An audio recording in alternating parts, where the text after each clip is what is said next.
Weber's thesis in his study of the Protestant ethic and the spirit of capitalism. According to Weber, the development of capitalism was greatly facilitated by a particular strain of Protestant thought. That thought shaped the personalities of the entrepreneurs whose activities were responsible for the flowering of capitalism. We may see this by first understanding what is meant by the spirit of capitalism.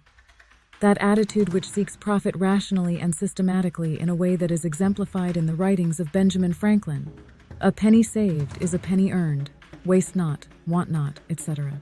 Weber pointed to Christian asceticism as the source of the rational, systematic approach that impelled capitalism. A basic element of modern capitalism, rational conduct on the basis of the idea of the calling, was begotten by Christian asceticism.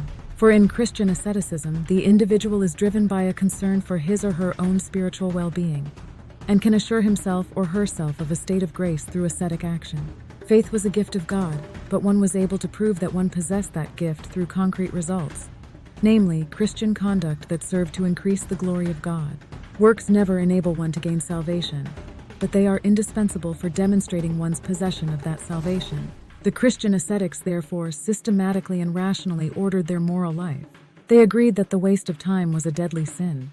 They avoided any kind of spontaneous enjoyment of self-indulgence. They saw the achievement of wealth as the result of their labor and their labor as the consequence of their calling from God. Success was the sign of God's blessing. When the limitation of consumption is combined with this release of acquisitive activity, the inevitable practical result is obvious: accumulation of capital through ascetic compulsion to save.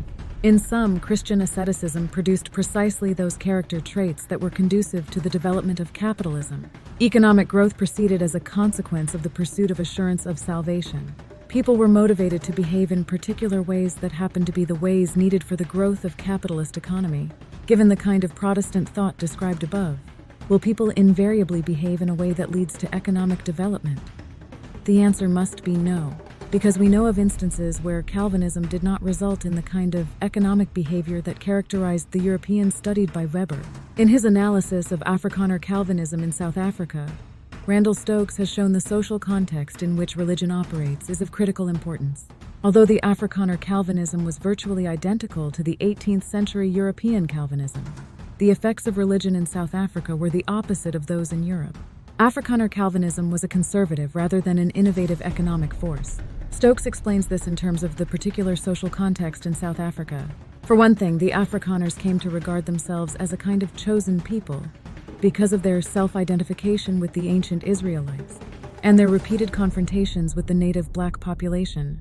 This led them to regard themselves as collectively, rather than individually, elect and as comprising a sacred society. In a sacred society, traditional ways are upheld with passion and innovations are always suspect. Consequently, the Afrikaners did not exploit new economic opportunities or accept more modern techniques. Finally, because they regarded themselves as collectively elect, the Afrikaners did not suffer the anxiety about salvation that plagued the Europeans and drove them to achieve success as a mark of their salvation. At this point, the question of religious ideology and social change may appear confusing. We have seen that a particular religion can impede some kinds of change and impel others. How can these divergent effects of religious ideologies be explained?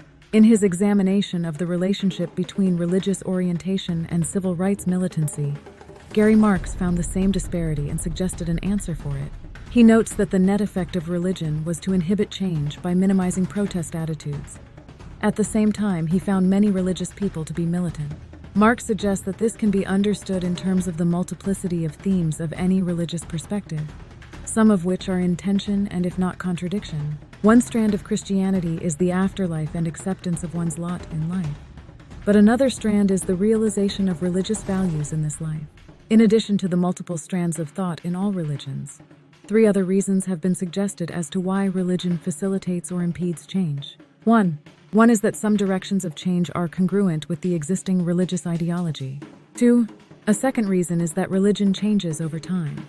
The relationship between religious ideology and a particular kind of change may be dialectical. Change proceeds out of the context of ongoing resolution of the contradictions between religious ideology and social reality. 3. Finally, there is the reason articulated by Stokes in his study of Afrikaner Calvinism. The effects of religious beliefs will vary depending upon the social context. People construct their behavior on the basis of the interaction between their beliefs and their social situation. Consequently, religious beliefs that facilitate innovative behavior in one situation will facilitate traditional, conservative behavior in another situation.